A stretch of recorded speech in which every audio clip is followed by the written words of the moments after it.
Welcome back. This is Open Exchange, and we are coming to you live from the CNBC-TV18 Motilal Oswal studio. Well, in the next few minutes, we'll be getting pre-open rates, so a good time to get in some derivative strategies.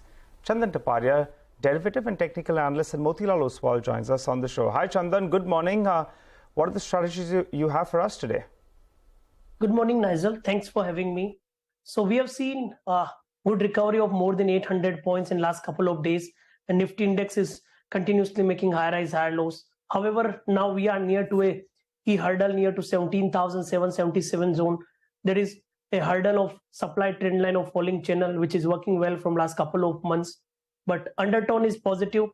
If I look at the data setup, put call ratio is holding well above 1.1. India VIX is continuously falling down from last 6 days and now below 12 level. So falling volatility with surge in put call ratio and higher base of the index indicate this momentum could continue.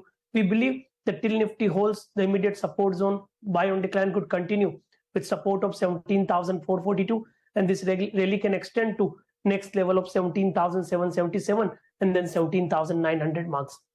Looking at Bank Nifty index, that also witnessed good recovery in last few days. Supports are gradually shifting higher. Heavyweights counter like HDFC Bank is supporting well in this entire momentum. We have seen short covering as open interest shredded by around 40% in last 2-3 days, and Bank Nifty recovered. So we believe more short covering trigger or momentum could be there in the banking counter. So we believe with support of 40,750, Bank Nifty has potential to further extend this move to us 41,500 level. Stock wise, positive view on IZL. This stock has given a consolidation breakout of last 15 months. Witnessed good recovery from lower levels led by put writing and delivery volumes. So we believe that this stock has potential to rally to us 485. One can buy with support of 450. Second trading idea, that is buy on HDFC Bank, a strong name with margin of safety. Rounding formation on the lower time frame, long consolidation band is now at the verge of major breakout. So expecting momentum in HDFC Bank, and that will also add momentum in the Bank Nifty per se. So recommending to buy on HDFC Bank with a stop loss of 1640 for an upside fresh leg of rally to us 1730 level. Last trading idea, that is from capital goods. We like L&T, and most of the capital stocks are doing well. L&T has been forming high rise, high lows, holding well decisively about 2250 level. So strength is clearly visible. We believe that this momentum could continue to us 2360. One can buy with a stop loss of 2240 level in L&T. In fact, it's interesting you mentioned HDFC Bank as your buy call, because that's on our momentumizers list as well. Abhishek has more on that. Abhishek, over to you. Well, HDFC Limited is the stock on radar with respect to momentumizer. The stock has outperformed Nifty in last 1 week as well as last 1 month. So if you take a look at the weekly gainer, HDFC Limited has gained 3.8%, while Nifty has gained close to around 1.2%. On a monthly basis, HDFC Limited is up 6%, while Nifty is up 2.6%. Now, Thursday's volume was one of the highest that you are seeing at 1436 crore on NSE. Now, Wednesday and Thursday's volume are perhaps the highest that you are seeing in last 2 to 3 months as well. So Thursday's delivery volume was more than 41%. And if you take a look with respect to the stock price, the stock is currently priced at 2729 per share, which is close to its 52-week high of 2780 per share. Back to you. All right, Abhishek, thank you very much for that. So that is some stocks in focus. Anand Tandon is still with us. I think we have the first rates on the pre-open coming up as well. The pre-open is indicating a 40-point lower start, but this is the first few seconds, and things should settle down. 17,550 on the Nifty, and the Sensex is showing about a 360, 370 point lower start. So we'll find out. I mean, I should adjust a little bit more in the next 6 or 7 odd minutes or so of trade. Anand, just to come back to a few other names, Bajaj Finance has been an underperformer in 2022, and lots of question and debate. We briefly did touch upon NBFCs, but this is in another league of its own, both Bajaj Finserv and Bajaj Finance. Do you like these names given the correction in valuations, or do you think they're still very elevated? I think, the correction has been minor compared to the valuation that they are trading at. So at this time, the short answer is I think there are better opportunities in buying things like SBI. Okay. All right, let's do one thing. Let's also talk about, since we're talking about this entire space, we have someone joining in now. Umesh Revankar, the Vice Chairman and Managing Director at Shriram Finance, is joining us. We also had a policy where there was a pause that the RBI did on rates. But the question that we're asking now is, the interest rates in any case have been on the rise. Has that had an impact on demand? Also, what is the expectation as we move along, given that there could be a recessionary situation across the globe? Mr. Revankar, good morning. First, I just want to ask you whether the rate hikes so far, the interest rate hikes, have hurt demand in any way. And given that, we have this double whammy of higher interest rates, higher inflation, and perhaps slower growth as well, all of that put together, do you think it could impact business in FY24? Yeah, good morning. See, the way I read it is the consumption credit, which was under pressure, because what happens is home buyers, household buyers of white goods, and maybe even the vehicle buyers for personal use, they may think of postponing if the interest rate keeps going up. If there's indication that interest rate is going up, and being the floating rate, then there is an disincentive for them. And for the people who borrow for the credit business, I think it goes with the economic cycle. If the economic cycle is strong, if they feel good demand, then businessmen, they keep borrowing money. So credit growth is in two different directions we have to see. Consumption demand and business demand. So I feel business demand is quite good. The business is holding good, and I feel that's where even an increase in interest rate would not have really dampened the mood of borrowing. But however, the pause is really good, and hope if the inflation is under control, we should be able to see pause for a longer time. This may also, Mr. Revankar, good morning, be an acknowledgement that growth is starting to look a little patchy, isn't it? I mean, although to be fair, RBI's own assessment is only an upgrade, not a downgrade. But because I mean, inflation is still far above what the target is. That 4% plus minus 2, and yet you have a pause. So the other shoe is growth. Do you think this is an acknowledgement there? Yeah, definitely, yes. I think growth is slowing down a bit in certain segments, which I was highlighting is the home buyers were trying to postpone, and even vehicle buy, even though the year-on-year demand or the sales looks to be very impressive last year, but this year towards the end of that there was some kind of a slowdown being visible, especially in the announcement and enthusiasm from the manufacturer or even real estate developers. So I think that's where RBI's pause is good, so that consumer interest is kept at a higher level. Hi, good morning, Mr. Revankar. Given all that you're saying, slowdown in select pockets, robust in other pockets, what kind of dispersals and AUM growth could you guide us for FY24? And also, I'm just looking at Chola, for example. You seem to be lagging them on the growth aspect. What's your take going ahead from here on? See, the growth for us, we had indicated a guidance of 3 years, 15% CAGR. We will continue to grow at that rate. If the economy is growing a little faster, we may grow a little faster than that. Otherwise, we would like to maintain a 15% growth. I do not wish to compare with the other lenders, because every lender have their own niche segment to be serviced.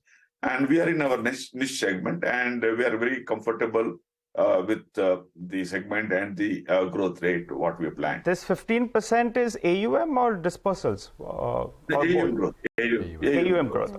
All right. And also, what is the outlook now, given that interest rates could be a pause, and as you said, hopefully inflation cools off. If that's the case, we don't see more rate hikes coming in there. Outlook on NIMs as well as credit cost for the coming year? See, the credit cost has been under control for last 1.5 years, and we expect it to continue to remain at that level, because when the economy is good, when there is a good demand, and when there is a appreciation on the assets, especially on the vehicles and the property, then automatically the credit, behavior, customer behavior becomes much better. So the credit cost per se will further improve, is what I believe. And as far as net interest margin is concerned, with this pause and inflation, if it is coming as per the RBI expectation, then the net interest margin also we should be able to hold. There was expectation that net interest margin may come under some pressure. But with this, I believe the net interest margin for a year is likely to remain at the present level. And that is a good news for us. Okay. So you spoke about this 15% compounded growth. Just wanted to understand before we let you go, you service a lot of the two-wheeler clients as well. That's a segment that you cater to. And there's been a big slowdown, not just in the rural market, but in two-wheeler exports as well. Are you seeing a slowdown in that pocket for your in your folio as well? Now, if you look at two-wheeler demand is mostly coming from the rural market and semi-urban market. The urban market demand for the two-wheeler has been slowed down for quite a long time. So the last 6 months data, if you look at, there has been consistent growth, except for 1 month. There has been consistent growth. So I believe the demand is slowly coming back. And it may not reach to the previous level, because world over, if you look at two-wheeler segment, do not to grow beyond a particular level, because once it reaches particular maturity, then it start slowing down. People prefer to move towards a better mode of transportation, like four-wheeler, or if there is a better public transportation in that. So it's a mobility solution, two-wheeler. And it has a particular demand. And I feel the demand in the last 6 months has been consistently good.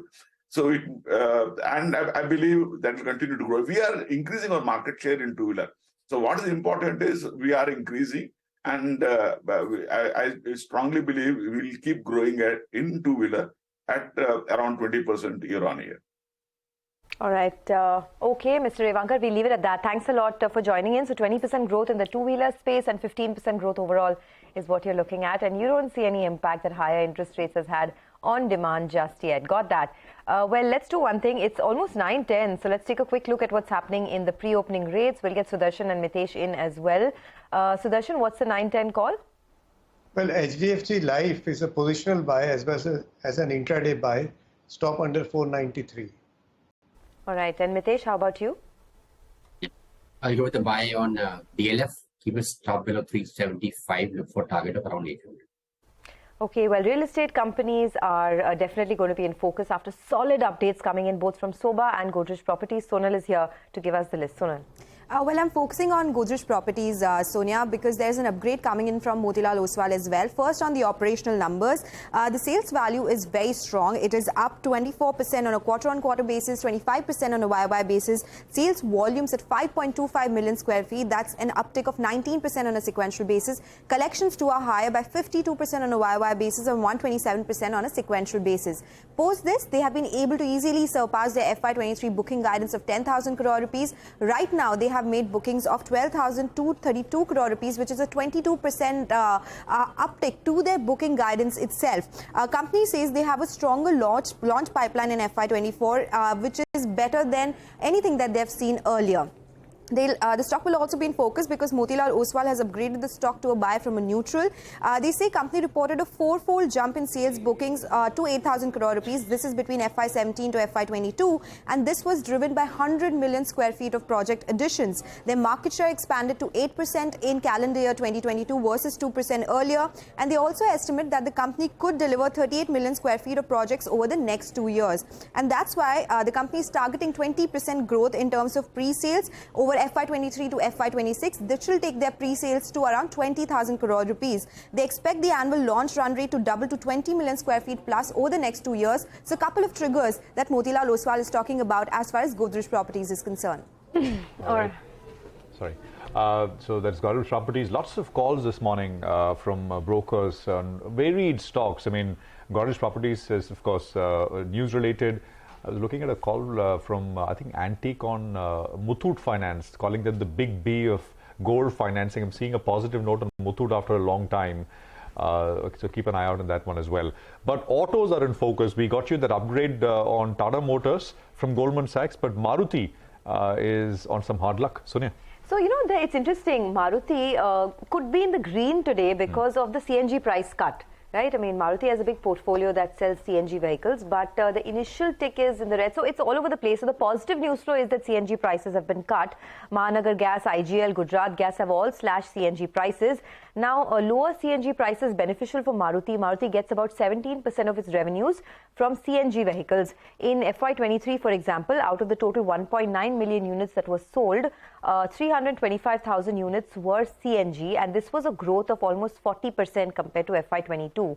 But the reason the stock is under a bit of pressure is because Goldman Sachs has gone ahead and downgraded Maruti, down almost, we'll get you more details on that. But on Tata Motors, that's the big mover in trade this morning. In pre-opening, the stock is up almost 3.5%. This after very good numbers that came in from JLR as well as an upgrade that came in from Goldman Sachs. Now, the total global sales were up by almost about 8%. But if you just look at the Goldman Sachs upgrade, wanted to talk a little bit about that.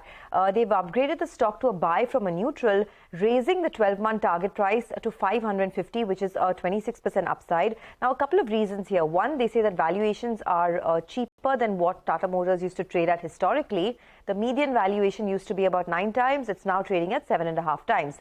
The other thing they speak about is that JLR's EBIT margin potential is being underestimated by the street. The company has electric vehicle models that are coming out both in the Jaguar and Land Rover brands in FY25. The new product launches in the domestic EV segment as well. And there is a reopening of the high margin Range Rover Sports bookings that's expected in this calendar year, in FY24 that is. So all of that put together is the reason why they have gone ahead and upgraded the stock. In fact, just before the market opens, Tata Motors is your big nifty gainer. So let me get Mitesh on board. Mitesh, at this price, technically, is there more upside on Tata Motors? I think there is. The stock actually started rallying from levels of around 400, and there's no sign of, tiring down. The stock made a last swing high around 453. So that should be tested. But the strength of the indicators tell me that we could exceed that and head towards 470, 472 levels at least, and then we'll take it from there. Okay, well, we just have about 40 seconds left for the market opening, so let's get the Nifty on board. Remember, the Nifty has already done a lot of good work. It's up 4% from the lows that we saw on the 24th of March, somewhere to the tune of 16,950 or thereabouts, and looks like there's going to be more good work done by the bulls this morning. The Nifty is also above the 200-day moving average of 17,511, so a lot of positive levels have been scaled on the upside. But now all eyes will definitely be on IT earnings, the indication that you get from managements like TCS and Infosys, and what FY24 could shape up like in terms of client spends, etc. But a lot of stocks in focus, and here comes the first tick on the index. FIs have also been buying in cash for 6 straight days, so that will work in our favor. The first tick on the index is in the green, about 40 points higher on the Nifty. The mid-cap index is up about 90 odd points. The Sensex is up 100 points. So decent opening, you'd have to say. No big bang opening, just building on to its gains in a slow and steady way. The big mover is Tata Motors, almost a 5% rally right now. 1 lakh volumes already in the early morning trade. And the stock is inching higher, so that's the big nifty gainer. Apart from that, Adani Enterprises, L&T, Titan are a couple of other big movers in trade. Bharti Airtel, ICICI Bank. ICICI Bank comes out with its numbers as well on the 22nd of this month. So ahead of that, perhaps there's some traction that you're seeing on that stock. Bajaj Auto, Hero MotoCorp, a couple of other names looking good. BPCL, UPL, Cipla, some names that are trending in the green right now. But Tata Motors is really the star of the show. 5% higher and huge volumes in the first tick. On the downside, Asian Paints down about 0.8%, Maruti down 0.5%, Infosys, IndusInd Bank, Kotak Mahindra Bank are all in the red right now. In fact, it's going to be a big week of banks as well. On Saturday, you have HDFC Bank's numbers. Post that, there's ICICI Bank. So, all of these banks are going to be in focus. And then you have something like a Tata Consumer Products, it's just a tad bit in the red. But otherwise, it's actually a decent opening. The advance decline ratio is well in favor of the advances right now, almost 1,900 stocks. And not just Tata Motors, but the Tata Motors DVR should also come up for you. That's up 5.5% too. So that seems to be the bright spot in trade. Well, that's right, Sonia. And just take a look at some of these real estate companies. I think Shobha is up and about. Remember, post that income tax rate news, the stock got absolutely clobbered. It corrected close to around 20%. From around that 550, went down to around 420 odd. Today, that stock is bouncing back post that operational update. So that's up close to around 5%. So good going on that one. PNC Infra, well, it got a letter of acceptance for a project worth around 770 crores. So in pre-open, that one was up close to 2.5%. It's holding with those gains. Century Textiles, their Ram Birla Estates, they've acquired a 5.5-acre land parcel in Pune. The street likes that. That stock as well had opened up in the green with a gain of around 3%. Let's get in Century Textiles, still holding with a gain of around 2%. Credit Access Grameen, dispersals were up close to around 24%. AUM was up close to around 27%, and the average ticket size as well moved up by close to around 12%. Stock flying away, up close to around 5%. And a couple of other notable winners. You have RVNL. They emerged as the lowest bidder for a project worth close to around 400 crores. So that stock as well doing pretty well. So good start to trade. A quick check on some of these, city gas distribution companies. MGL and IGL, they ended at the high point of the day on Thursday's trading session, in fact. So let's see how they react. And the news is positive, but maybe bulk of that was factored in because at the end of the week, they went home with more gains, than what they started off. So more or less flattish to kickstart trade. Prashant. So flat, Nigel, for now. IGL, MGL, and actually those are the two main. Gujarat Gas, of course, the impact is lesser. So that's the city gas pack. Let's just have ONGC up, ONGC and Oil India, and take a look at whether there is any pressure there. The oil producers, of course, in focus, 1.6 higher on ONGC, and I think you've got Oil India, which is down about 1% or so as well. And, now, Tata Motors, of course, is inching on. It's up 5.5%, 6% now, 462 on the stock. So that clearly is the stock of the day with tremendous volumes as well. I can spot Adani Green with a 5% gain right behind in terms of volume-led gainer. So that's good to see. Adani Total Gas is up 5% again. These are coming up with volumes, and that's why I'm mentioning them. Godrej Properties, we mentioned 5.5 higher now, 1189, 1190 on Godrej Properties. Sobha, we just mentioned. Credit Access is up 7%. Volumes leave a lot to be desired, but we'll see if things pick up there. Credit Access looking up. RCF is up about 2.33%. Deepak Fertilizer is up about 2.25%. Nagarjuna Fertilizer is up about 2%. So some of these fertilizer names are also up between 1.5%, 2% or so at this point in time. On the downside, there is not very much. Vedanta is down 1. KPIT continues it's a slow slope down. KPIT Tech is, I think the high last week was about 950. Stocks at about 780 now on KPIT Tech. Asian Paints is down about 1% or so. Bharat Forge, I think there is a downgrade on Bharat Forge. Stocks down about 1.25%. The North America truck sales have been disappointing for a few months now. And there is TVS Electronics, which is down about 2% or so as well. So this is, coming up with lower volume. So I think we'll revisit some of these names in a bit from now. Numerically, overall advance decline is pretty strong.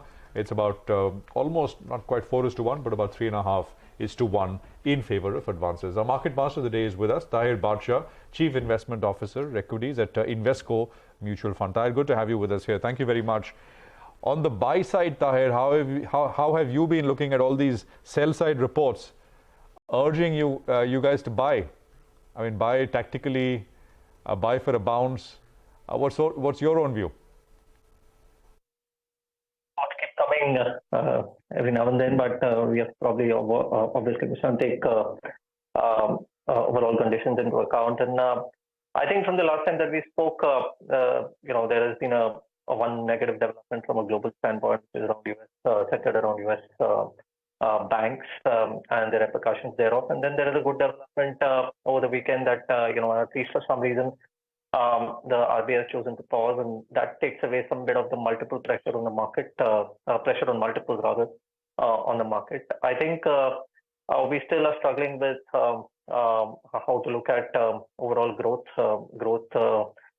Indicators seem to be suggesting some bit of a slowdown, at least as far as the the economy is concerned, and that's kind of becoming a little more permeous, and at the same time it is kind of broadening out in different directions. So I think this result season for that therefore should hold a fair bit of cues for several sectors, be it IT or be it banks from the point of view of margins, or be it even consumption from the point of view of trends. So I think we're looking forward to some interesting outcomes of this result season to be able to judge as to whether earnings can now hold up as we expect, or as the market expects.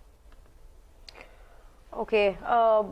Tahir, I wanted your thoughts on what's happening with autos, because the big move this morning is coming into Tata Motors, 5.5% higher. But this is a stock that has frustrated investors in the past. Do you think the worst is over? Is there more upsides? And is there more valuation upside, importantly? It's difficult to comment on an individual stock, but from whatever I see, I think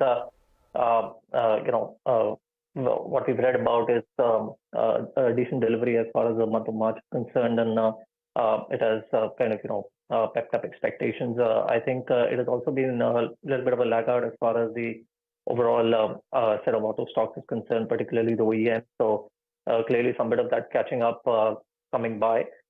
Very difficult to call out overall conditions, especially as far as the overseas business is concerned. But I think there is probably reason to believe that the worst is behind.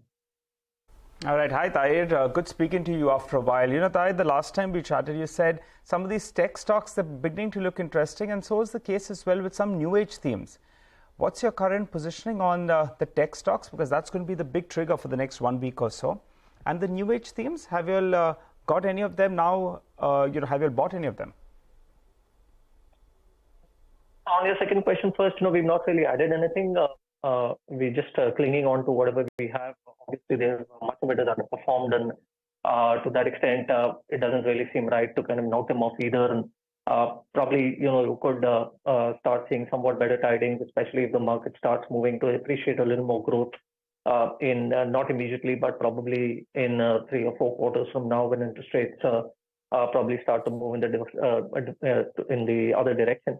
With regard to your first question on IT, I think incrementally, we have 2 sectors, banking as well as financials, which are the mainstay of our market and constitute a very large component of the overall market, as we know. Between the 2 of them right now, and by and large, this matters in terms of portfolio allocation as well as performance outcomes.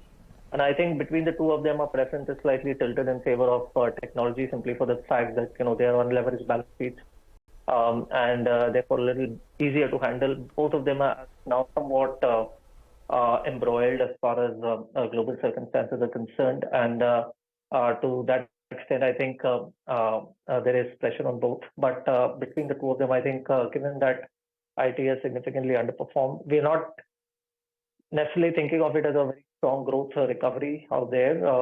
It's going to be somewhat stable.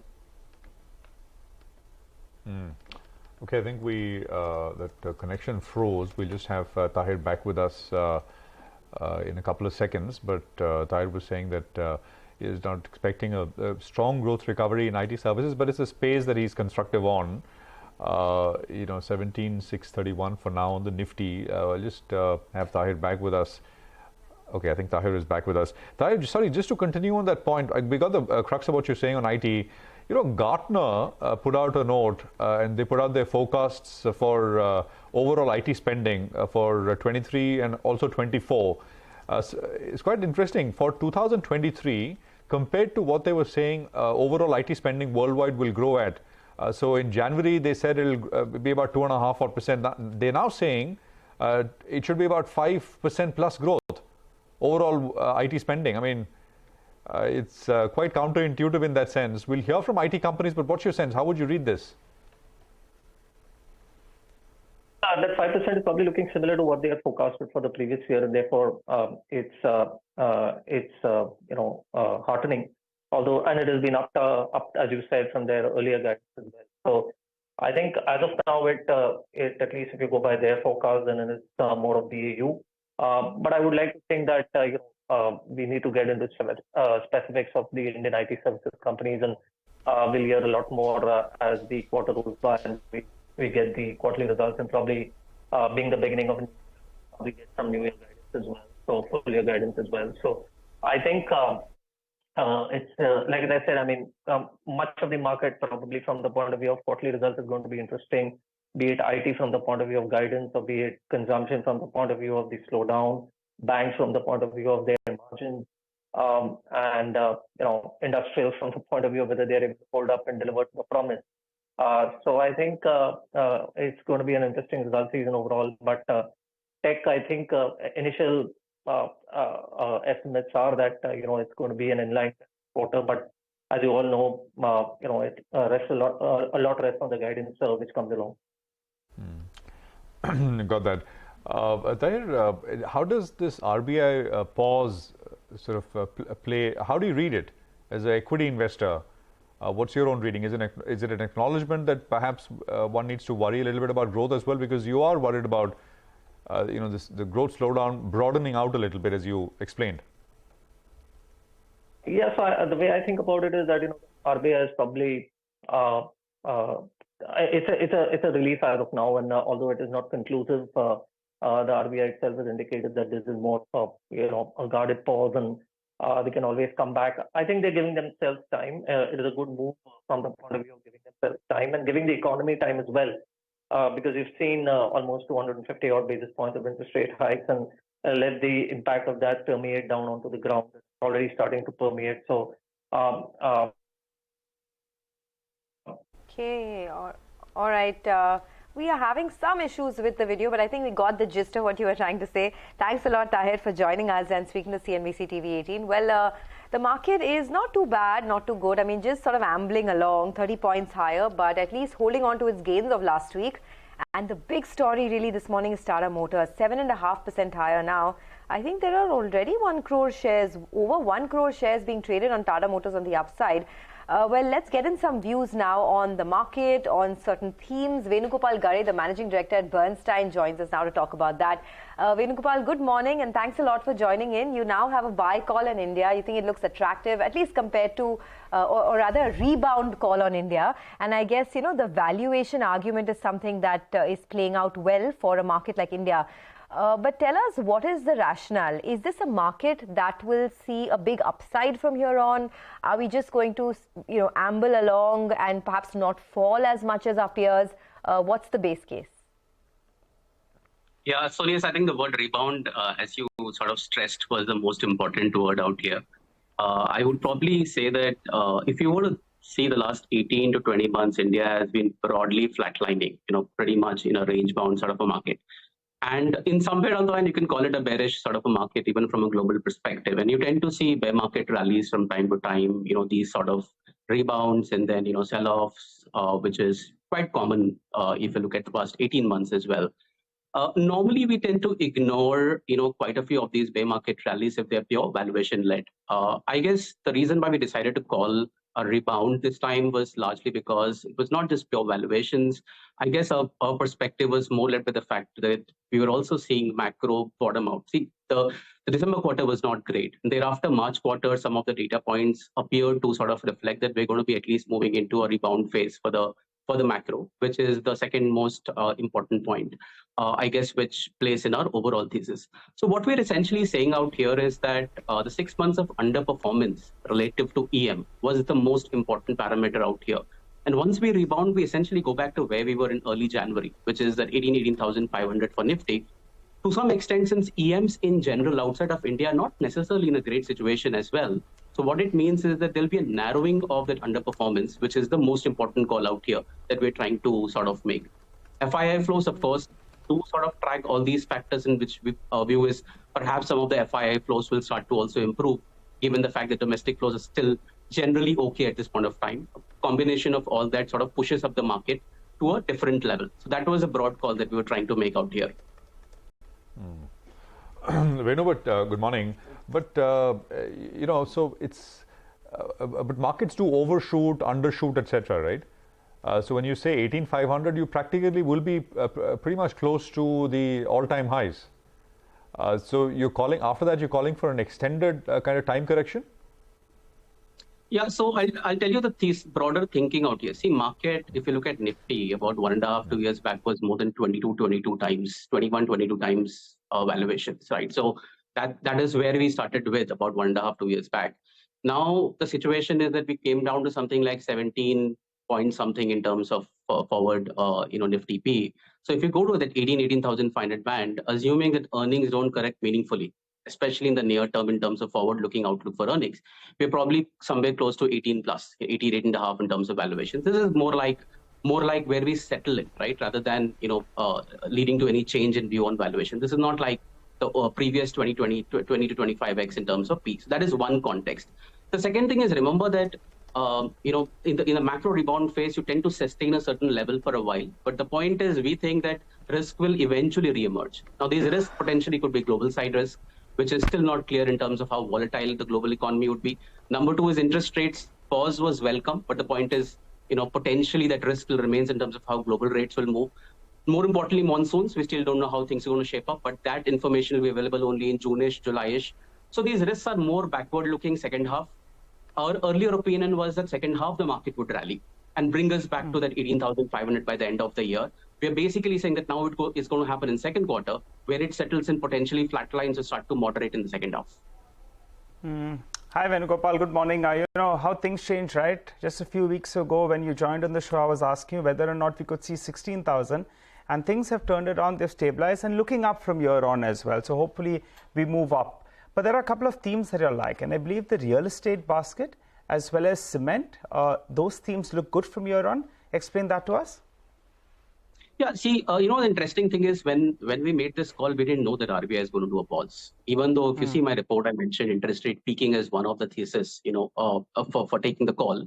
But the perspective is interest rate sensitives do tend to move up, when you see a pause. And of course, when rate cut cycle starts, they tend to rally much ahead of that, which is still some time away. So our perspective on the sectoral calls, especially real estate, cement, was not really married with this rebound call, but this was a part and parcel of what we wanted to buy on the way up. So our thinking primarily is that real estate is still early cycle now, which primarily means our old school thought process that this is like 7-8 years of downturn, post which we've seen 1 year of upturn. Given that we're still off the bottom, affordability has increased, and of course volumes in real estate would have mopped up some bit of inventory over the last 12 to 18 months. You'd start to see a new cycle or a new start cycle commence, which is where construction starts, which is where cement is going to be that early cycle play. When you start to see real estate construction increase or improve in terms of volume. So both are linked to each other in some way. And that's the reason why, this was a part and parcel of the call apart from financials, which we were highlighting as a way to play this rebound. Okay, so that is on cement, on real estate, and financials are the best way to play this rebound. Got that. I wanted your thoughts on how to approach technology stocks. If you're already an investor and haven't churned out because of the fall that we've seen up until now, is this a good time to do that, or should you keep the faith and expect that the worst perhaps of the fall is behind us in large cap technology? Yeah, so basically you're bringing this to our thesis, because if you look at the sectoral construct, there is 50% of the chunk of the market we are still not positive on, which is consumption or commodities or utilities. But there's 50% of the market somewhere down the line we are positive on, which is financials and IT. Cement, real estate are too small, in terms of mix. But this is our sort of thinking on which sectors to prefer. See, from an IT point of view, I'll probably argue that one has to take this call that are we moving into a material hard landing globally, or is it a recession? The recession can come in various forms, in terms of how intense, the decline is. In our current thinking is that this is not a GFC, which is what we had highlighted, in a previous interaction as well, that this smells different from GFC. More importantly, given the policymakers are willing to sort of defend, the banking system globally from a collapse, which is the most important differentiating point. And the fact that our viewpoint is that this is not a consumer-led global challenge. It is, very different from what it was in 2008. So in that construct, what you'll probably see is a moderation in IT spends, but we're still not calling for a collapse. So which brings us to the thesis that it does make sense to play a contra in IT, especially services, especially top large, players, where you sort of, take some sort of positions in terms of a mild overweight positions, as they call it, to potentially play the surprises out there might come up in the next 6 to 8 months or 12 months. So that's the way we are essentially playing that. It's very hard to give this gung-ho, buy everything in IT call. Remember, they're not like at the bottom of the valuations as well, right? So that disconnect still remains. Okay, just one final question then. We also have a couple of these stocks or a couple of these sectors that have a global exposure, right? Things are very tricky over there depending on the market that you have an exposure to. There is a recovery. Europe is still under a bit of pressure. Companies like Tata Motors are doing pretty well globally.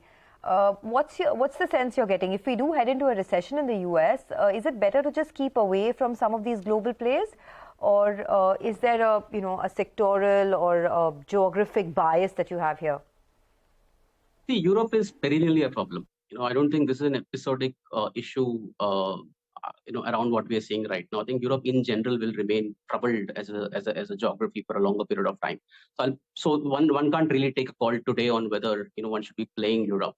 I would probably say the US is the main driver, right? Eventually, in terms of how things will move up. They're coming after to a situation where we've seen a pretty long upturn, for the US economy in general, where this is where we're heading into a smaller, slower growth rate. But the point simply is this, that the delta comes from there. But if you look at two areas within the overall export basket, one is services and the second part is manufactured goods. The reality is that manufactured goods have also seen some form of inventory corrections over the last 8 months, which is the risk aversion which has happened globally. So we've seen some of these auto companies as well, which are exporters, having seen pretty weak export numbers all through the last 6 to 8 months. I would argue that, now broadly the sales are more or less matching, the primary sales from India. So which means that retail sales are almost closer. So you may not really see significant downside correction even for the exporters of goods. But the risk still remains for both services and manufactured goods. So it's eventually a call on valuations. I'd probably say that one has to take as to where we're comfortable on. If something is really costly and pricing in a steep recovery in exports, I think that should be ignored. That's the fundamental issue. Second thing is, if you're really exposed to a local geography, let's say like a Europe, and you're present there, producing there, selling there, I would be more worried, rather than you just being an exporter from here and you have other businesses to run. So that's the way I would model it. At this juncture, we are mildly overweight services, which is ID services. We have some positions in terms of, buy ideas within the manufactured goods and autos. For example, don't want to mention the name, but the largest two-wheeler auto sort of exporter from India, we have an overweight call on them, primarily on the expectation that probably exports are bottomed out there. So it's a sort of a muddled but a mixed view out there. All right. Final question, Venugopal, before we let you go. Both India facing risks that could be there. What about the state elections in a run-up to the general election next year? Is that a risk in terms of an outcome out there? Or are we pretty confident that 2024 onwards we'll have the current regime continuing? And also the point you mentioned on monsoons, as of now, what are you factoring in? Will we have an at-par monsoon? Yeah, so firstly, on the state elections, yes, there always remains a risk. At this juncture, our expectation is that there will be continuity of power at a central level. That's what is the main thinking. Bulk of the state elections are closer to the November-December timeframe. So, we're taking quarter to quarter right now in terms of a view. So we'll see what happens at that point of time. But normally what we have seen historically, irrespective of what outcomes come through, the year of election, which is calendar year 2024, the first 6 months of the year, we've normally tended to see markets do well. Something or the other sort of, gives us positivity which emerges in the market. And given that there is still an expectation of continuity of power, I would probably argue that that is going to go through. Middle of the year, we have Karnataka, but I think people would still watch how things shape up, in the broader state elections by the end of the year. On monsoons, we are taking a view that the challenges might emerge in July-ish timeframe, because El Nino is still a 50% probability at this point of time. We are taking a call that it will start well. The monsoon should start well. The cropping season should look good. And if challenges emerge, it will be in somewhere around July-ish timeframe, which is what we'll start to see challenges about output or food inflation and things like that, which is what is married to our call, thinking that, hey, once we go to that 18,500, maybe at that point of time, we start to see some moderation coming back in the markets. All right, Venugopal, we'll leave it at that. Thanks a lot for joining in and, speaking to CNBC-TV18. So that is a rebound call on India, but with some caveats. They prefer financials, they prefer cement and real estate. By the way, the bank nifty has now moved into the red, so don't lose sight of that. Maruti Suzuki is one of your big losers in trade, down 1.5%. There was a Goldman Sachs downgrade on Maruti, and they have cut their target price in a big way. Their earlier target price was 11,000. Now they've cut it to 8,800. It's still above where the current market price is, but they believe that there is persistent weakness in the small car segment, and that's something that could continue to hit Maruti. So down 1.5% over there. Let's dip into a quick break. But on the other side, one of the buzzing stocks has been RHI Magnesita. The company will join in to discuss their fundraising plans. They've raised 900 crores via the QIP route. Later in our quarter segment, Rima will analyze expectations from the IT sector in Q4, and Apurva Prasad of HDFC Securities will join in to discuss the sectoral outlook. Stay tuned.